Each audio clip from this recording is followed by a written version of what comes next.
Welcome back to the fish room, and today I'm going to be talking about the most important part about running blackwater aquariums, and I reckon you can guess what it is. So let's find out if you guessed right. It is of course adding fresh botanicals to your aquarium. There is nothing more satisfying and nothing better for your aquarium than a routine drop of fresh leaves. And I'm going to talk to you about why that is, and we're going to add some more botanicals to my tanks. So the first reason is of course the tannins that they release in your water. There are several ways to add tannins into your tank, and personally I just probably hit my microphone there. Personally, I absolutely love adding just fresh leaves to let the tannins release naturally over time. You don't get a sudden influx of tint.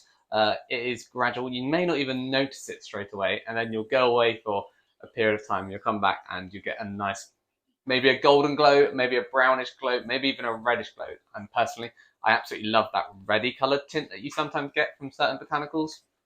But yeah, personally, fresh leaves, fresh botanicals, seed pods, twigs, whatever it is you'll want to add to your aquarium is the best way to add colour. If you're not planning on doing that, there are of course other options. There's one that I haven't tried yet, which is like a tea bag. Some people use rooibos tea, and there is a product called Better Tea, which I'm really excited to try out one day. But these you can just pop in your water change water.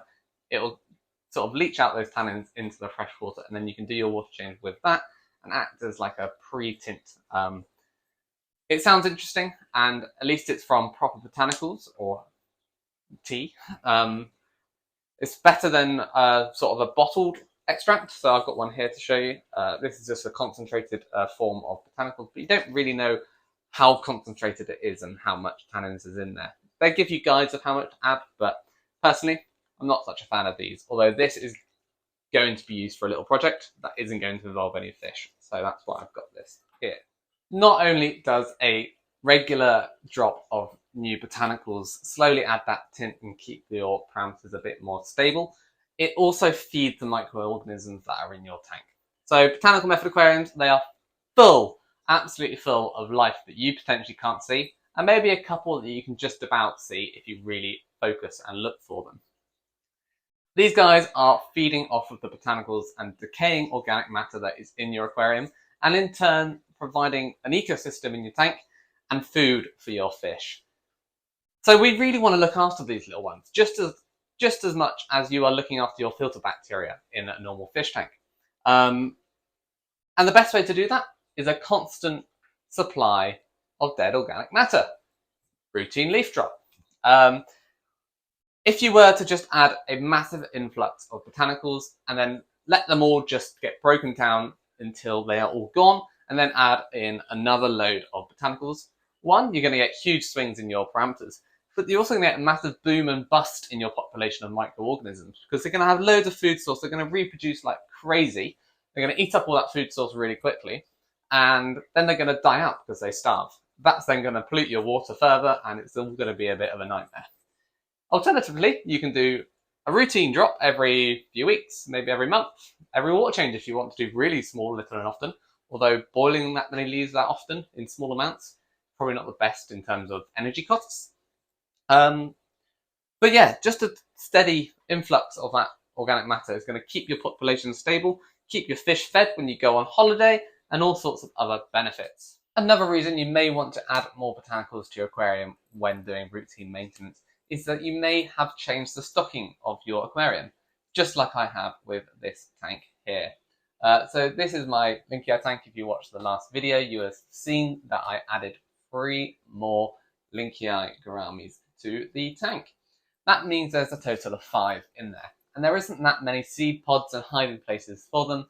A couple of them have broken down now, and there is only sort of 2 hiding places. There's a savvy pod and a cocoa pod in there now. So if they all wanted somewhere to hide, some sort of cave to call their own, they're going to have to fight over those, and that's going to increase the aggression you're going to see between individuals. So this is a great opportunity for me to boil up some more seed pods and add them in to provide them more homes, more cover, and more spawning sites if I'm really lucky. Alternatively, you may have changed absolutely nothing in your tank for a little while, and you might want to mix it up a little bit. And now adding a fresh drop of botanicals is a brilliant way to reignite your love for an aquarium.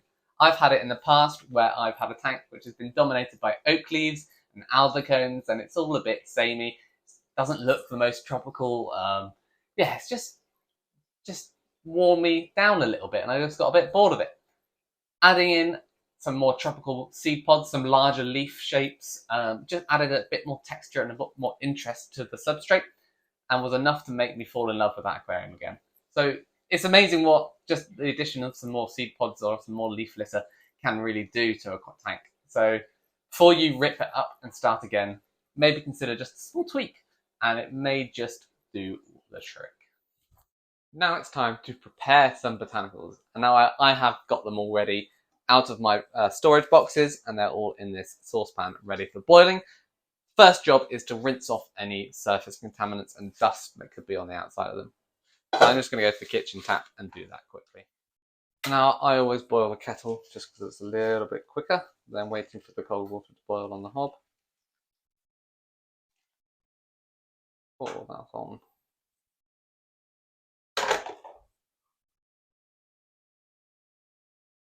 And turn on the hob.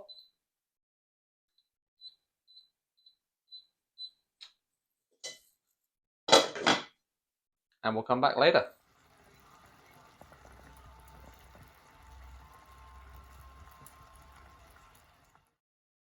I always like to then pour off any of that boiled water.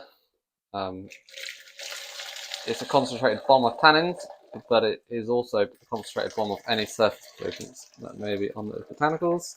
You may be thinking, why am I pouring away all of my tannins? That's what I want. Well, yes, you are pouring away some, but it's by no means all of it. Yes, Ducky, I know, you're very cute.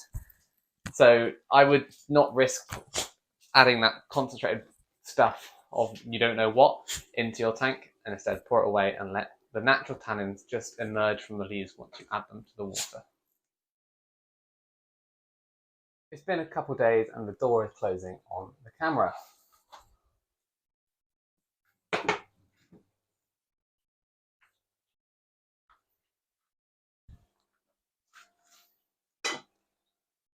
So that has actually been a couple of days since I prepared my botanicals. I've been a bit busy and I didn't get in here to carry on filming and add them to the tanks. So that's today's job.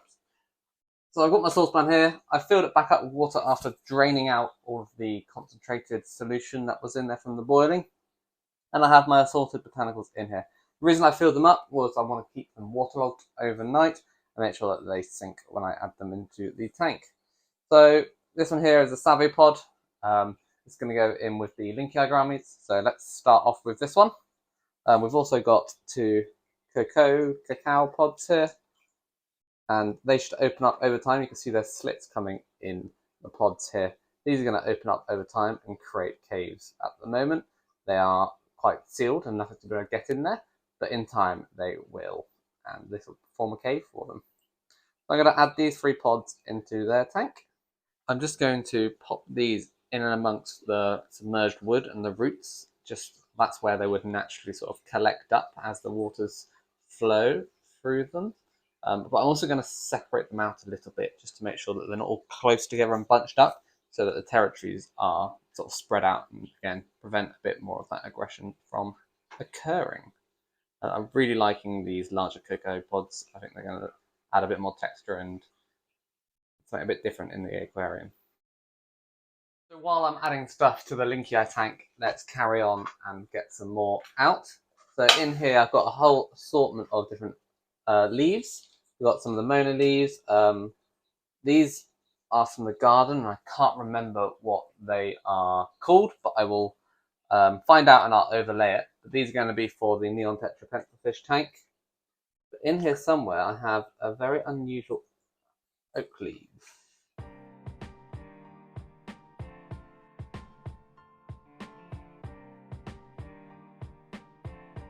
So these are a type of oak. The only reason I know that they are a type of oak is because I found acorns growing on the same tree, but they don't seem to lose their leaves in winter. They just continuously drop some throughout the year, and they're just a slightly different texture. They're much thicker, more robust leaf. They're slightly smaller in size. They don't have the wavy edge, so it makes them look a little bit more tropical.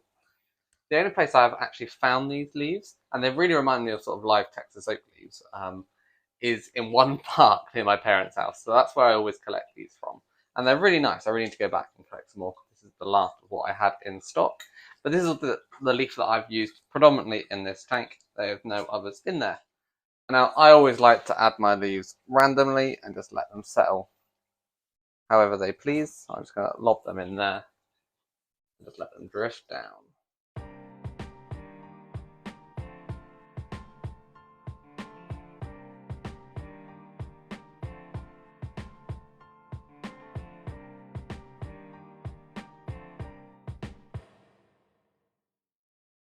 So next up, I've just pulled out some of these little round Monet leaves, which are going to be for the Raspberry Tetra, because a lot of the initial ones that I added in when I built this tank have now started to really quite break down, and it's time to add some more. I really like this leaf shape, as I said in the build video. It's very unique, it's something very different, and yeah, it's not something I've ever come across before. So again, going to add these in a bit randomly, but a little bit more placed in this one, because I don't want to have them too tangled up in the plants. I do want to decorate that foreground a little bit more.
And now last up is the neons and pencilfish. They're going to have these leaves that I collected up from the garden. And again, don't remember what they are, but I'm just going to add these in as well. These are a bit larger. They're actually quite a varied size. I always try and pick some different sizes to give some texture. And I'm going to predominantly put most of them down that end, because this end has more dense planting. And as such, I don't want to cover any of the low plants while they're still trying to establish themselves a bit. They are growing that quickly.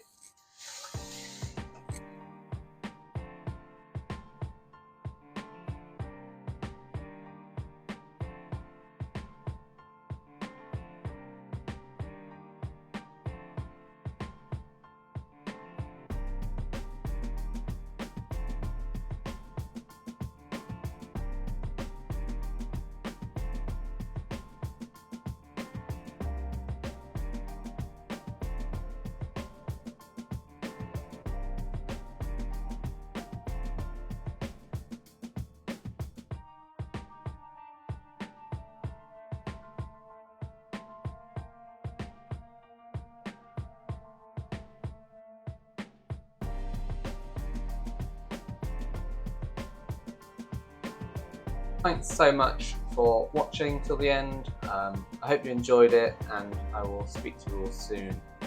Like, subscribe, comment, your favourite botanical, all those sorts of things.